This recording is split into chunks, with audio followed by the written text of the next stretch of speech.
cosa que tenemos que defender es la separación entre el Ejecutivo y el Poder Judicial. Es un logro civilizatorio nuestro, no de ellos.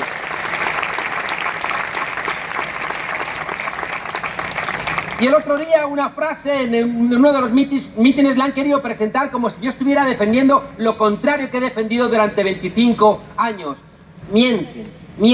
Por mucho que el periodismo pantuflo quiera insistir. Estamos a favor de la independencia judicial. Estamos a favor de que la policía y la Guardia Civil puedan hacer su trabajo. Y si van jueces y guardias civiles en nuestras listas es para garantizar la independencia de esos cuerpos y que puedan aplicar la Constitución, no que sean factores presionados por el Partido Popular.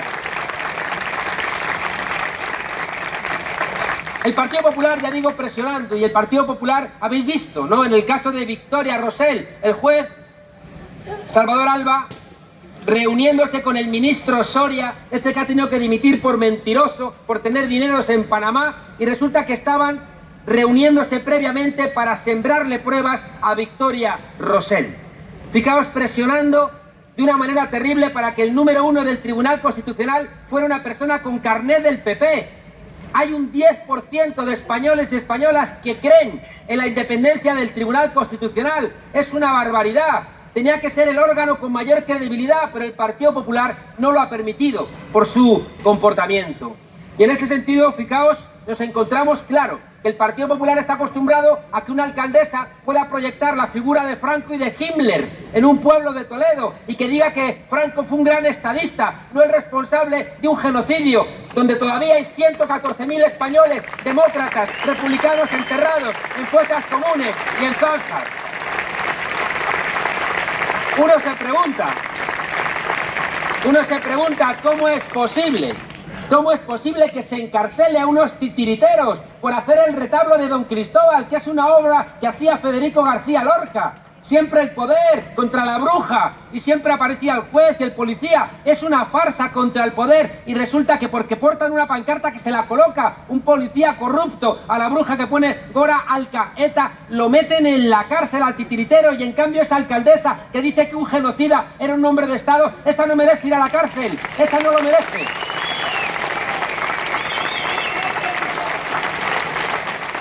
Además, el Partido Popular, profundamente ineficiente, y tenemos que contarlo, han aumentado la deuda pública de nuestro país, debemos más de lo que ganamos durante todo un año.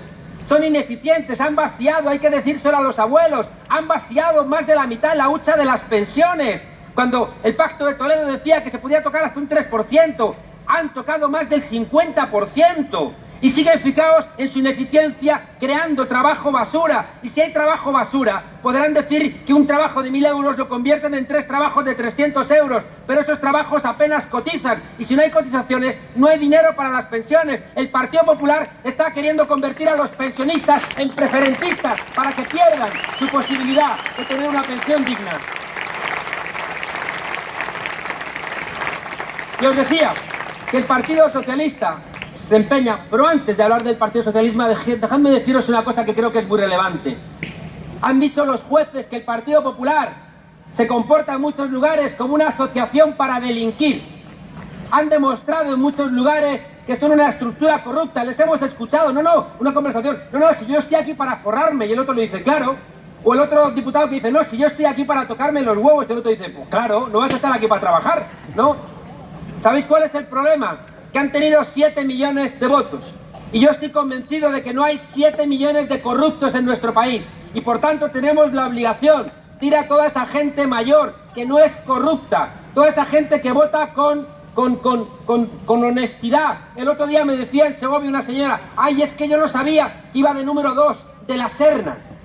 Y yo me pregunto, ¿cuántos de la Serna irán en las listas del Partido Popular? Tenemos la obligación de hablar con toda esa gente que vota PP y que son honestas y decirles, van a leer vuestro voto como colaboración necesaria en la corrupción. Y si no queréis que tengamos una España corrupta, que esté sancionada por un partido que va a decir lo que hemos hecho, Rita Barberá, Cotino, Fabra, Camps, los aeropuertos sin aviones, las autopistas vacías, todo este entramado de corrupción, va a presentarlo el Partido Popular diciendo, sí, decid lo que queráis, pero nos ha votado la gente y por tanto lo que hacemos es correcto. Tenemos que lograr que ni una sola persona honesta quiera votar al Partido Popular porque tenemos información de qué tipo de partido es.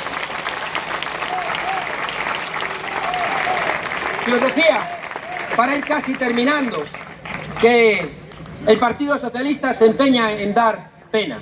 Ha sido Sánchez el que ha dicho, no, es que están los militantes y los votantes apesadumbrados. Y yo lo entiendo, claro, ¿cómo no van a estarlo? Pero Sánchez, si el 20 de diciembre te hicimos una oferta de un gobierno de cambio y el 28 de diciembre, una semana después de las elecciones, el Consejo Federal del PSOE te dijo nada con Podemos, nada con Podemos. Y entonces empezaste a tener que hacer cuentas meritorias. Es como un dicho que tienen los franceses que dice que cuanta menos mermelada hay, más las tiendes en el pan, a ver si te llega, ¿no? Y resulta que 90 más 40, pues sumaban menos que 90 más 69. Claro, pero tuvo que empezar a insistir en no, 90 más 40, en vez de hablar con sinceridad a la gente. En vez de decirle, no me dejan los varones, y le decíamos, Pedro, anímate, atrévete, sé el último socialista de la Internacional Socialista con coraje, piensa en Olof Palme, piensa en alguien que tuviera valor, pero no quiso. Y claro, los militantes y los votantes andan apesadumbrados, y yo le doy un consejo a Pedro Sánchez: si quieres que se le quite la tristeza, sal mañana y haz una declaración así de sencillita, diles que si nos dan los votos va a haber un gobierno de Unidos Podemos con el Partido Socialista para echar a Rajoy de la Moncloa. Dilo así de clarito, no es tan complicado.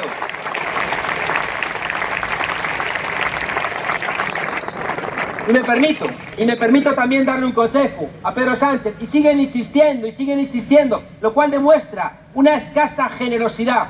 Siguen diciendo, no, que el referente moral del Partido Socialista es Felipe González, y yo pienso, ¿cómo va a ser referente moral una persona que graba vídeos elogiando a un broker iraní? Luego los iraníes éramos nosotros. Felipe González grabando un vídeo elogiando a un broker iraní pidiendo dinero, o escribiendo a un dictador pidiéndole favores del petróleo. ¿Cómo va a ser? ¿Cómo va a ser líder moral de nada Felipe González? En fin, hay una discusión ahora que acerca que quién es socialista, quién es socialdemócrata. Yo les cuento a mis alumnos el primer día de clase que le preguntaron a Miguel de Unamuno, ¿cree usted que existe Dios? Y contestó Unamuno, dígame usted qué entiende por creer, por existir y por Dios, y entonces le contesto, ¿no? Pues fijaos, hay una discusión de qué es ser socialista, socialdemócrata. Hay gente que utiliza las etiquetas con mucha alegría. Felipe González dice, yo soy socialista, yo soy de izquierdas. A mí me recuerda a ese tipo que decía, yo soy muy de izquierdas, yo soy muy de izquierdas. Dice, oye, si tuvieras dos aviones, diría, pues uno para mí y otro para el partido. Y si tuvieras dos fincas, una para mí y otra para el partido. Y si tuvieras dos Rolls Royce, uno para mí y otro para el partido. Y si tuvieras dos gallinas, el tipo empieza a dudar. Dice, oye, no dudas Rolls Royce, fincas, aviones, y dudas con dos gallinas. Y dices, no, es que las gallinas sí las tengo, ¿no? Fijaos que no bastan las etiquetas, no bastan las etiquetas. En los años 60, la socialdemocracia estableció que estaba aboliendo el capitalismo a través de 5 elementos, que os pido que los penséis.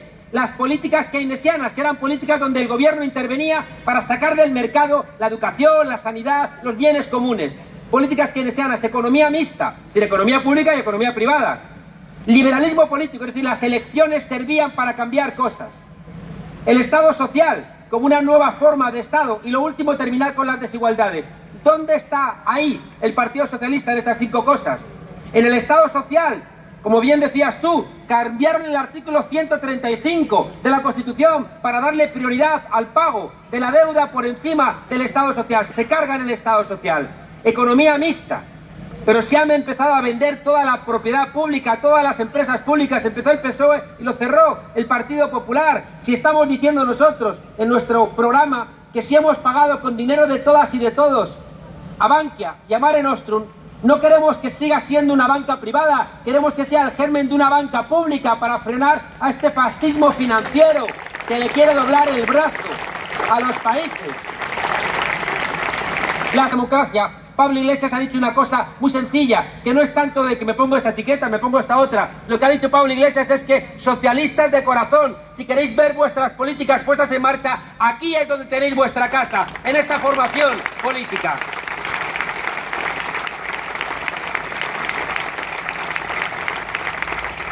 Iba a contaros, pero ya pega mucho el sol y nos vamos a ir. iba a contaros que estamos en un momento histórico y os pido que le prestéis atención. Un momento histórico tanto en España como en Europa. En España porque cada vez que ha habido una crisis de la monarquía, ha habido una crisis del entorno de la corte, que eran los que hacían los dineros, y un levantamiento social. Ocurrió con Carlos IV, cuando pensó que la monarquía era borbónica, le dijo el pueblo: no, la monarquía es española, y por eso la Constitución de Cádiz. Ocurrió con Fernando VII, y ese levantamiento del liberalismo, que es una palabra que inventamos, nosotros exportamos al mundo. Ocurrió de la misma manera con Isabel II, que también tuvo un comportamiento, decía Valle Inclán, que la corte aquella parecía un putiferio. Valle Inclán, por cierto, si Valle Inclán viviera hoy y escribiera Luces de Bohemia, le aplicarían la ley Mordaza y lo meterían en la cárcel, los mismos que fusilarían otra vez a García Lorca, si tuvieran ocasión.